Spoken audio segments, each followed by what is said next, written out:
Hello friends, कसे आहात तुम्ही? तर आज आपण बनवणार आहोत वांगे बटाट्याची भाजी. आपण खानदेशी पद्धतीने आपण ती बनवणार आहोत. तर आपण जवळजवळ 7-8 वांगी घेतले. छोटी छोटी वांगी घ्यायचीत आपल्याला आणि 2 मोठे बटाटे घेतलेत. तर आपण आता एक कढई घेऊया आणि ती गॅस चालू करून आपण त्याच्यात तेल टाकूया. 2 चमचे तेल टाकायचं आपल्याला. तेल गरम झाल्यावर आपल्याला त्याच्यात जिरा टाकायचं आहे. तर आपण आता जिरा टाकून दिला. आता थोडा हिंग घालूया आपण. हिंगाने टेस्ट पण छान येते आणि डायजेशनला पण मदत होते. अशा प्रकारे आपला आता हिंग घालून झाला आहे. आता तो आपण मिक्स करून घेऊया.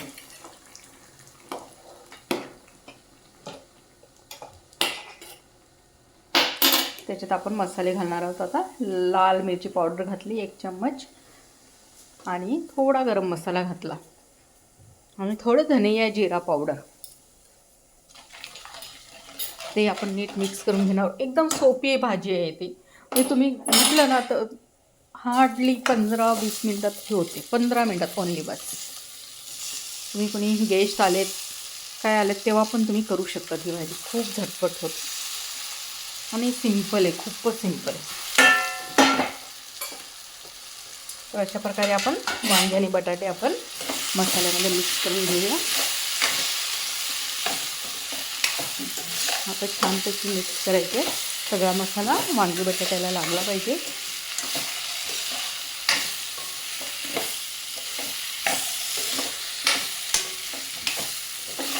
छान दिसत आहेत मस्त वांगे. आणि वांगे मी लांब असे लांबट कापलेत, म्हणजे बारीक बारीक कापं केले त्याची. आणि बटाटे पण तसेच कापलेत सेम साईजचे. म्हणजे मग ते दिसायला पण छान दिसतात आणि शिजतात पण लवकर बारीक असल्यामुळे. आता मी त्याच्यात हळद घातली आणि चवीनुसार मीठ घातलं. तुम्हाला कमी जास्त जसं लागेल तसं तुम्ही घालू शकता. ॲक्च्युली इकडे ग्रीन वांगी मिळत नाही, पण गावी असलं ना तर गावी मस्त एकदम ग्रीन वांगी मिळतात. ती तर अजून सुपर लागतं. पण छान, ही पण छान लागते. असं काय नाही, तुम्ही ट्राय करा नक्की. तर आपण आता झाकण ठेवून थोडी वाफ काढून घेतली 2-3 मिनटं. त्यानंतर आपण आता चाळून घेतलं परत.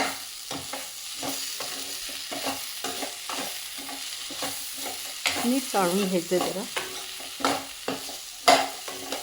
थोडे तेलाच्या वाफेत थोडे शिजले की भाजी अजून छान लागते आणि लवकर पण शिजते. जरा त्याच्यात आपण घालूया 1 ग्लास पाणी.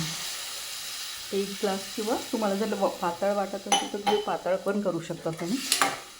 मला भाताबरोबर, भाकरीबरोबर, चपातीबरोबर कशाबरोबरही खाऊ शकतात ते.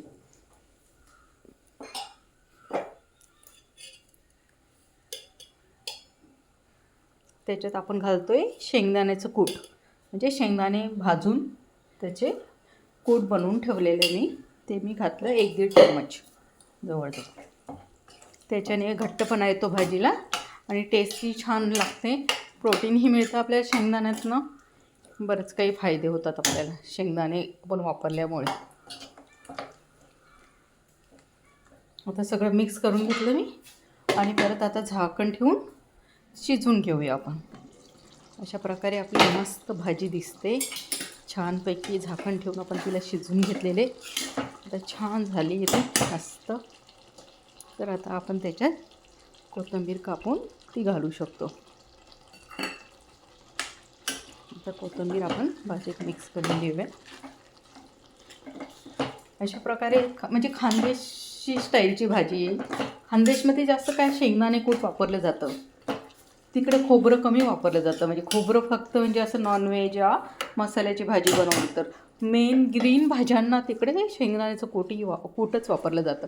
त्यामुळे आपण ती खानदेशी पद्धतीची बनवली. म्हणजे तिकडची स्टाईल ती थोडी तशीच आहे की शेंगदाणे घालून प्रत्येक भाजी बनते. जसं कोकणात खोबरं घालून बनते ना, तसं तिकडे शेंगदाणे घालून बनते. तर अशा प्रकारे आपली भाजी तयार झाली आहे. तर तुम्ही नक्की ट्राय करा. खूप छान होते.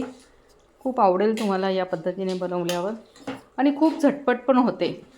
नाही तुम्हाला गेस्ट आलेत किंवा काय आले, तुम्हाला झटपट काही नसलं तर घरात जर वांगी असली ना तुम्ही पटकन बनवू शकता.